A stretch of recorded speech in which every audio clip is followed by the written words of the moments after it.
নমস্কার, আমি তরুণ ঘোষ। প্রথমে সবাইকে দোল পূর্ণিমার শুভেচ্ছা জানাই। সবাই ভালো থাকবেন এবং সবাই আশা করি সুস্থ আছেন এবং আগামী দিনগুলো যাতে সেই সুস্থতা আপনাদের বজায় থাকে তার জন্য আমি উপরওয়ালার কাছে কামনা করি। আর সুস্থ হওয়ার মতো খবরও আছে। আজকে হিন্দি গান একটা জনপ্রিয়, সেটা খুব চলতো, সেটা দিয়ে শুরু করব। জিসকা মুঝে থা ইন্তেজার ও ঘড়ি আ গই। আলটিমেটলি ডোনাল্ড ট্রাম্প তিনি একটা টুইট করেছেন। টুইটটি করেছেন তিনি আমাদের ঘড়িতে গতকাল, আর ওনাদের ঘড়িতে মানে আজকে, তার মানে 13 তারিখ। আমরা 11.5 ঘন্টা এগিয়ে আছি আর আপনারা বোধহয় 12 ঘন্টা এগিয়ে আছেন, হিসেব করে দিন। তাকে টুইটটা বলি। Donald Trump update headquarter, Sheikh Hasina is coming back as Bangladesh PM soon. Donald Trump tweet করে জানাচ্ছেন, আবার বলছি, Sheikh Hasina is coming back as Bangladesh PM soon. তলায় দেখুন, আমি অনেকক্ষণ ধরে রেখে দিচ্ছি, আপনারা ভালো করে দেখে নিন। 11:44, 13 মার্চ 2025 সবে যখন টুইটটা করেছেন তখন 113K ভিউজ আছে। আর তারপর অনেক রিয়াকশন আছে, আমি সেদিকে পরে আসছি। এখন এই যে গতকালকে যে টাইমস অফ ইন্ডিয়াকে দিয়ে যে খবরটা করানো হলো এবং এএনআই যে ইন্টারভিউটা নিল এবং এএনআই সেটা ছেপেও দিল, এক্স হ্যান্ডেলে ছেপে দিল, এত গুরুত্ব দিয়ে। আমি তখনই বলেছিলাম কোনো একটা জায়গা থেকে ফিলার গেছে, না হলে টাইমস অফ ইন্ডিয়ার মতো কাগজ এরকম কনফিডেন্টলি একজন আওয়ামী লীগের সহ সভাপতির বক্তব্যকে এত বড় জায়গা দিয়ে কখনো ছাপতো না। এরকম প্রচুর বক্তব্য তাদের কাছে আসে, কিন্তু ছাপে না। এটা ডোনাল্ড ট্রাম্পের ওখান থেকে কোনো একটা নির্দেশ কারো মারফত এসে পৌঁছেছিল। তারপরে টুইট করে ডোনাল্ড ট্রাম্প সবাইকে জানিয়ে দিলেন যে হ্যাঁ, শেখ হাসিনা ফিরছেন। সেখানে অনেক রিয়াকশন দিয়েছেন, অনেক বহু।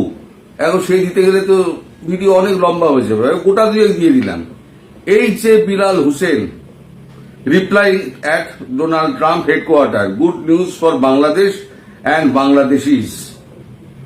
আর একজন লিখছেন, bad BM replying to at Donald Trump headquarter, Sheikh Hasina is the prime minister of Bangladesh. হলো।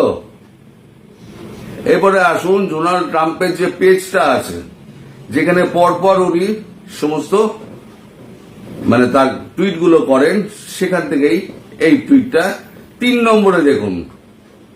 3 নম্বরে দেখুন লেখা আছে, Donald Trump update, Sheikh Hasina is coming back as Bangladesh PM soon. এটাতে টাচ করেছি, আসল খবরটা বেরিয়ে গেছে। এখন আমি বলেছিলাম যে খুব শিগগিরই আপনাদের কাছে ভালো খবর আসবে। তাও ডোনাল্ড ট্রাম্প এবার সরাসরি জানিয়ে দিলেন তিনি প্রধানমন্ত্রী হিসেবেই দেশে ফিরছেন। এবার কার বাপের ক্ষমতা আছে বলবি বল? ওনাকে প্রধানমন্ত্রী হিসেবে মানব না? ইউনুচ্চা তার 14 পুরুষের ক্ষমতা আছে? ডোনাল্ড ট্রাম্পের মুখের ওপরে বলবে যে না, আমি ওনাকে আসতে দেবো না দেশে। এবার ধীরে ধীরে কবিতে আসছে। এ মাসেই আসছেন জেডি ভান্স এবং তুলসী গ্যাবার্ড। ডোনাল্ড ট্রাম্পের কাছে কিছু একটা বার্তা নিয়ে আসছেন, তারপরে সেই বার্তা নিয়ে তারা ফিরে যাবেন। গিয়ে এখানে সমস্ত আমাদের এজেন্টদের সঙ্গে, আমাদের যে এজেন্সিগুলোর, এজেন্ট নয়, এজেন্সিগুলোর সঙ্গে এবং এনএসএর সঙ্গে, প্রধানমন্ত্রীর সঙ্গে তাদের কথাবার্তা হবে, তথ্য আদান প্রদান হবে। আদান প্রদান হওয়ার পর ওনারা যেমন সিআইএ, এফবিআই যেমন তথ্য দেবেন, তেমন এই ভারতও তথ্য দেবে, দিয়ে একটা শর্ট লিস্ট করা হবে যে কি হচ্ছে, কি অবস্থা, তারপরে সেটা ট্রাম্পের টেবিলে গিয়ে পড়বে। এমনও হতে পারে, আমার হয়তো মনে হচ্ছে, আমার সিক্স সেন্স কাজ করছে, এমনও হতে পারে যে এখানে বসেই তুলসী গ্যাবার্ড এবং যেহেতু জেডি ভান্স আসছেন ভাইস প্রেসিডেন্ট, তারও তো একটা নিজস্ব ক্ষমতা আছে, তিনি হয়তো ডোনাল্ড ট্রাম্পের সঙ্গে তারা দুজনে কথাবার্তা বলবেন এবং খুব শিগগিরই হতে পারে, এটা কিন্তু বলছি হতে পারে, আমি কিন্তু শিওর না, কিন্তু আমার সিক্স সেন্স ষষ্ঠেন্দ্রীয় বলছে নেভি সিল এলো বলে, আর এখান থেকে কমান্ডো সহ শেখ হাসিনা ঢাকা বিমানবন্দরে ফিরলেন বলে। এটা কবে হবে, ডেট, তারিখ, এটা আমি আপনাদের বলতে পারবো না, কিন্তু হয়তো এটা হতে চলেছে। আর সেটা যদি হয় তাহলে হয়তো ২৬ তারিখের আগেই শেখ হাসিনা প্রধানমন্ত্রী হিসেবে তার চেয়ারে গিয়ে বসবেন। আর আমাদের ইউনুস শাহ, তাকে অনেক পরামর্শ দিয়েছিলাম যে পলায়তি সজীবতী, জীবন থাকতে পালান। এখন আর পালানোর জায়গাগুলো ক্রমশ ছোট হয়ে আসছে, তিনি আর পালাতে পারবেন না।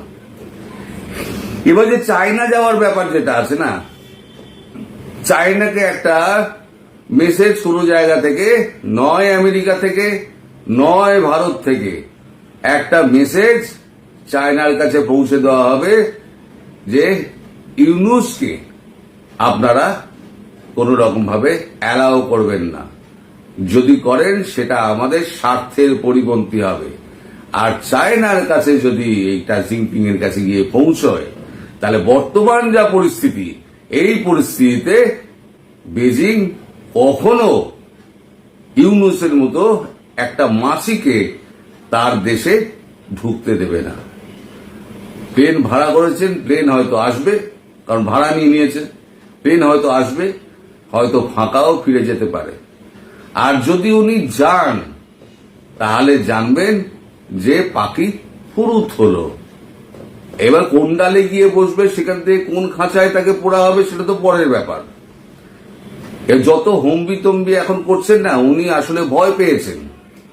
ভয় পেয়ে উনি দেখাচ্ছেন যে আমার কিছু হয়নি, আমি সমস্ত কিছু আমার ঠিকঠাক আছে, আমি স্বপদে বহাল আছি, এই সমস্ত উনি ফার্স্ট জিনিসপত্র খেলে বেড়াচ্ছেন।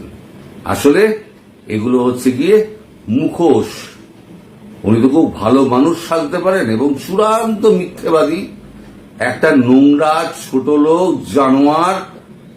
কি ভাষায়, মানে বাংলা ভাষায় তো আর ভাষা নেই, আর যেগুলো আছে সেগুলো তো ভিডিওতে বলা যাবে না। সব বন্ধু বান্ধবের ক্ষেত্রে ওগুলো ব্যবহার করা হয়, আমি তো ভিডিওতে ব্যবহার করতে পারবো না। পারলে আমি করতাম, এই মানুষটার ক্ষেত্রে আমি করতাম। ইনি দেখেন সারা বাংলাদেশে কোথাও কোনো হিংসার ঘটনা ঘটছে না, কোথাও কোনো ডাকাতি, কোনো রাহাজানি, কোথাও খুন এনার হচ্ছে না। বাংলাদেশ একেবারে শান্তির মহাস্বর্গের উপরে বসে রয়েছে, আর উনি খুব ভালো দেশ শাসন করে যাচ্ছেন। আচ্ছা, কোনো ব্যাপারে বললেন না, এই একটা বাচ্চা মেয়ে, আপনার তো দুটো মেয়ে আছে, একটা বাচ্চা মেয়ের এই করুণ পরিণতি হয়ে তাকে মৃত্যুর মুখে পড়তে হলো, সেই ব্যাপারে আপনার মুখ দিয়ে একটা কথা বেরোলো না, একটা শব্দ বেরোলো না। আপনি এতটাই পাষাণ, হৃদয়হীন, আপনার তো মানে ওই কি বলে, শুয়োরের থেকেও খারাপ মন। শুয়োরের মন তো ভালো, কারণ সে নোংরা ছাড়া অন্য কোথাও যায় না, অন্যের বাড়িতে মুখ মারতে যায় না। আপনি তো সর্বত্র মুখ মেরে রেখে দিয়েছেন, সব জায়গায় আপনি দৌড়াচ্ছেন নিজের সিংহাসন বাঁচানোর জন্য। আপনার এই বয়সে এত ক্ষমতার লোভ, এই ক্ষমতার লোভ আপনার ছোটাবে এবার ভারত এবং আমেরিকা দুজনে মিলে। আর ডোনাল্ড ট্রাম্পের কলম দিয়ে যখন বেরিয়েছে যে শেখ হাসিনা প্রধানমন্ত্রী হিসেবেই দ্রুত বাংলাদেশে ফিরছেন। তার মানে বুঝতে পারছেন তিনি কতটা শিওর হয়ে বলেছেন। এবং তিনি যদি মনে করেন যে বাংলাদেশকে আমি দখল করব, কারোর বাবার ক্ষমতা নেই তাকে ওই জায়গা থেকে হটাবে। উনি যে বলছেন গ্রিনল্যান্ড আমি দখল করব, পানামা আমি দখল করে নেব, গ্রিনল্যান্ডে থলহরি কম্প হয়ে গিয়েছে। কারণ গ্রিনল্যান্ডকে উনি তো বলবেনই, কারণ গ্রিনল্যান্ডটা পুরোপুরি চালায় হচ্ছে আমেরিকা, আর পানামা তৈরি হয়েছিল আমেরিকার টাকায়, আর আমেরিকান প্রশাসন সেটা পানামা সরকারের ওপরেতে ছেড়ে দিয়েছিল। এখন উনি রিটার্ন ব্যাক চাইছেন। আমাদের টাকায় তৈরি করা হয়েছিল, এখন আমাদের থেকে বেশি শুল্ক নেওয়া হচ্ছে, আমাদের পানামা আমাদের টাকায় তৈরি, আমাদের ফিরিয়ে দাও। অনেক টাকা ঢালা হয়েছে বাংলাদেশের ওপরে, বাংলাদেশকে অনেক ক্ষয়রাতি দেওয়া হয়েছে। এখন ওনার ফিরিয়ে নেওয়ার সময়, এখন উনি কড়াই গন্ডায় ফিরিয়ে নেবেন এবং বাংলাদেশে প্রধানমন্ত্রী হিসেবে আমার কথা মিলিয়ে নেবেন। বাংলাদেশে প্রধানমন্ত্রী হিসেবে শেখ হাসিনা বসার পর ট্রাম্প ওই বাংলাদেশে আসবেন।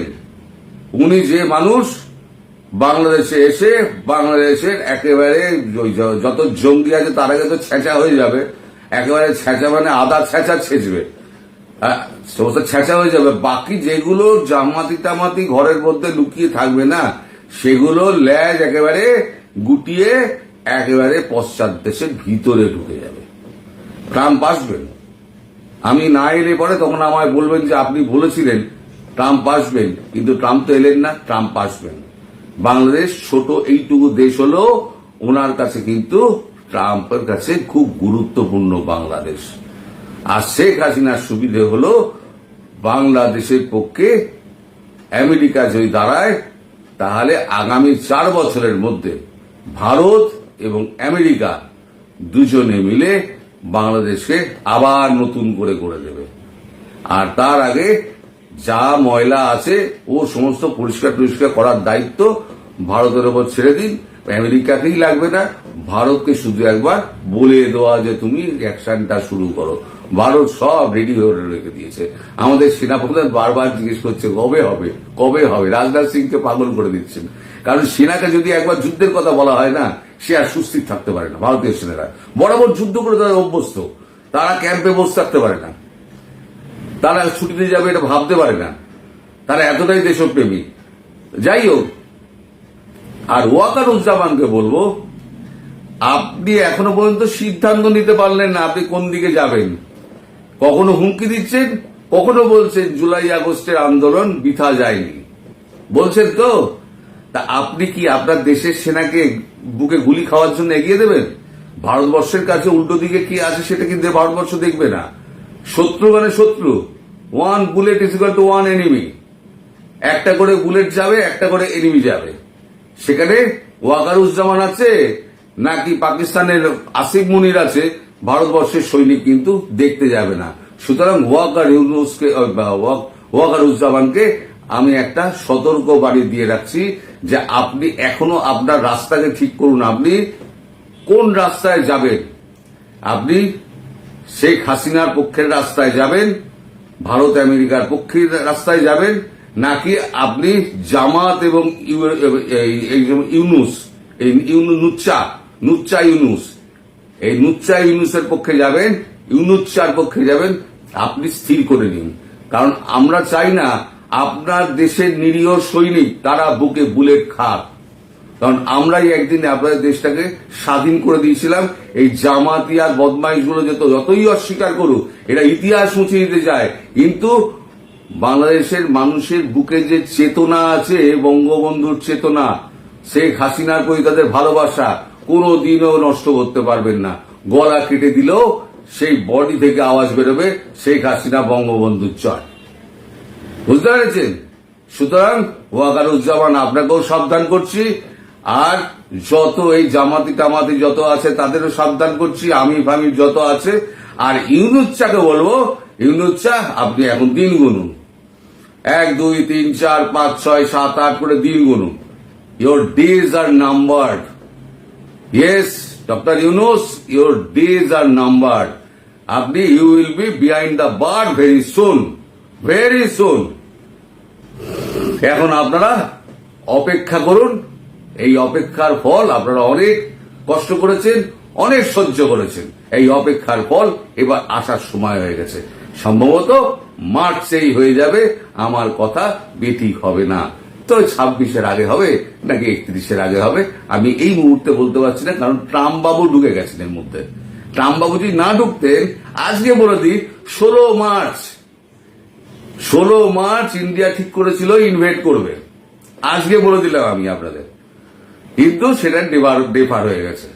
আজকে আমি আপনাদের পরিষ্কার করছি, 16 মার্চ বাংলাদেশে ভারতীয় সৈন্য ঢুকবে বলে স্থির হয়ে গেছিল, সেটাকে ধামাচাপা দিয়ে রাখা হয়েছে।